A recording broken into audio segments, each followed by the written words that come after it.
ನಡು ರಸ್ತೆಯಲ್ಲಿ ಮಾರಕಾಸ್ತ್ರ ತೋರಿಸಿ ಪುಂಡಾಟವಾಡಿದ್ದ ಮೂವರನ್ನ ಬೆಂಗಳೂರಿನ ಕೆಜಿಹಳ್ಳಿ ಪೊಲೀಸರು ಬಂಧಿಸಿದ್ದಾರೆ.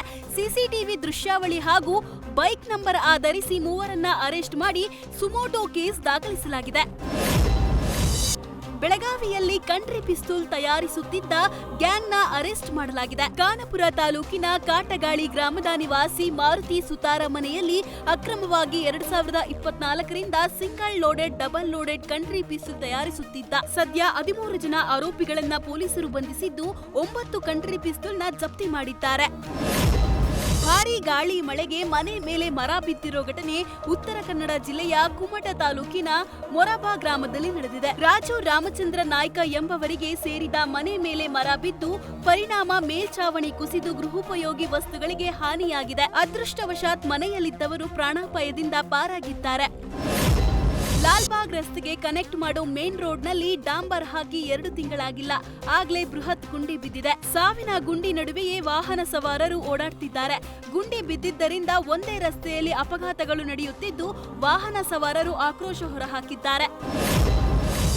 ಕಲಬುರಗಿಯ ಮಲಬಾದ್ ಏತ ನೀರಾವರಿ ಯೋಜನೆಯಲ್ಲಿ ಕಳಪೆ ಕಾಮಗಾರಿ ಮಾಡ್ತಿದ್ದಾರಾ ಎಂಬ ಅನುಮಾನ ವ್ಯಕ್ತವಾಗಿದೆ. ಕಳಪೆ ಕ್ವಾಲಿಟಿ ಸಿಮೆಂಟ್, ಜಲ್ಲಿಕಲ್ಲು, ಡಸ್ಟ್ ಬಳಸಿ ಕಾಲುವೆ ಕಾಮಗಾರಿ ಮಾಡ್ತಿದ್ದು ನಿರ್ಮಾಣದ ಹಂತದಲ್ಲಿಯೇ ಕಾಲುವೆ ಕಿತ್ತು ಹೋಗಿದೆ. ಕಳಪೆ ಕಾಮಗಾರಿ ಮೂಲಕ ರೈತರ ನೀರಾವರಿ ಯೋಜನೆ ಹಣ ನುಂಗಲು ಮುಂದಾದ ಅಧಿಕಾರಿಗಳು, ಗುತ್ತಿಗೆದಾರರು ಮುಂದಾಗಿದ್ದಾರೆಂದು ರೈತರು ಆಕ್ರೋಶ ಹೊರಹಾಕಿದ್ದಾರೆ. ಈ ಬಗ್ಗೆ ನ್ಯೂಸ್ ಫಸ್ಟ್ ಸುದ್ದಿ ಬಿತ್ತರಿಸುತ್ತಿದ್ದಂತೆ ಕಾಮಗಾರಿ ಗುಣಮಟ್ಟ ಪರೀಕ್ಷೆಗೆ ನೀರಾವರಿ ಇಲಾಖೆ ಅಧಿಕಾರಿಗಳು ಮುಂದಾಗಿದ್ದಾರೆ.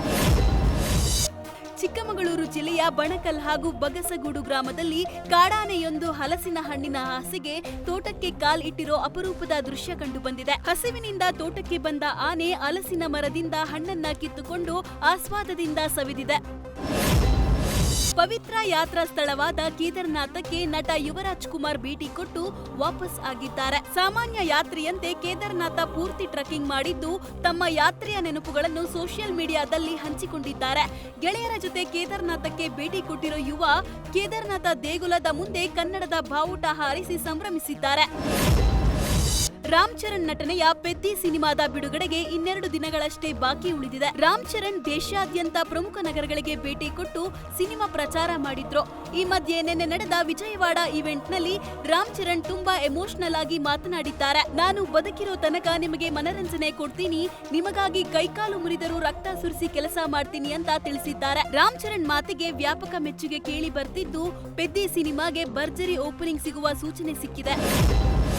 ಕಿಚ್ಚ ಸುದೀಪ್ ಕುಟುಂಬದ ಕುಡಿ ಸಂಚಿತ್ ನಟನೆಯ ಬೊಚ್ಚಲ ಸಿನಿಮಾ ಮ್ಯಾಂಗೋ ಪಚ್ಚ ಇದೇ ಜೂನ್ 5ರಂದು ರಾಜ್ಯಾದ್ಯಂತ ಬಿಡುಗಡೆ ಆಗುತ್ತಿದೆ. ಈ ಸಿನಿಮಾವನ್ನು ದೊಡ್ಡ ಮಟ್ಟದಲ್ಲಿ ಬಿಡುಗಡೆ ಮಾಡಲು ಚಿತ್ರತಂಡ ಸಿದ್ಧತೆ ನಡೆಸಿದೆ. ಅಂದಹಾಗೆ ಜೂನ್ 5ರಂದು ಬೆಳಗ್ಗೆ ಗ್ರ್ಯಾಂಡ್ ರಿಲೀಸ್ ಆಗಲಿದ್ದು ಫಸ್ಟ್ ಡೇ ಫಸ್ಟ್ ಶೋಗೆ ಕಿಚ್ಚ ಸುದೀಪ್ ಆಗಮಿಸಲಿದ್ದಾರೆ. ಕೆಜಿ ರಸ್ತೆಯ ಸಂತೋಷ್ ಮಂದಿರದಲ್ಲಿ ಚಿತ್ರ ಬಿಡುಗಡೆ ಆಗುತ್ತಿದ್ದು ಇಡೀ ಕಿಚ್ಚನ ಕುಟುಂಬ ಈ ಶೋನಲ್ಲಿ ಭಾಗಿಯಾಗಲಿದೆ. ಸೂ ಫ್ರಮ್ ಸೋ ಸಿನಿಮಾದ ಭರ್ಜರಿ ಗೆಲುವಿನ ಬಳಿಕ ಹಂತದ್ದೇ ಗೆಲುವಿನ ನಿರೀಕ್ಷೆಯಲ್ಲಿದೆ ನವೀನ ಸಜ್ಜು ನಟನೆಯ ಲೋ ನವೀನ ಸಿನಿಮಾ. ಅಪ್ಪಟ ಕನ್ನಡದ ಸಿನಿಮಾವಾಗಿ ಗ್ರಾಮೀಣ ಭಾಗದ ಹಾಸ್ಯವನ್ನು ತೆರೆ ಮೇಲೆ ತಂದಿದ್ದಾರೆ. ಅಂದ ಹಾಗೆ 2 ವಾರಗಳಿಂದ ಭರ್ಜರಿ ಪ್ರದರ್ಶನ ಕಾಣುತ್ತಿರೋ ಲೋ ನವೀನ ಸಿನಿಮಾ ಇದೀಗ 3ನೇ ವಾರದತ್ತ ಮುನ್ನುಗ್ಗುತ್ತಿದೆ. 25 ದಿನಗಳ ಯಶಸ್ವಿ ಪ್ರದರ್ಶನ ದಾಖಲೆ ಬರೆಯುತ್ತಿದೆ. ರಾಜ್ಯಾದ್ಯಂತ ಲೋ ನವೀನ ಭರ್ಜರಿ ವಿಮರ್ಶೆ ಗಳಿಸಿದ್ದು ಹಲವೆಡೆ ಹೌಸ್ಫುಲ್ ಪ್ರದರ್ಶನ ಕಾಣುತ್ತಿದೆ.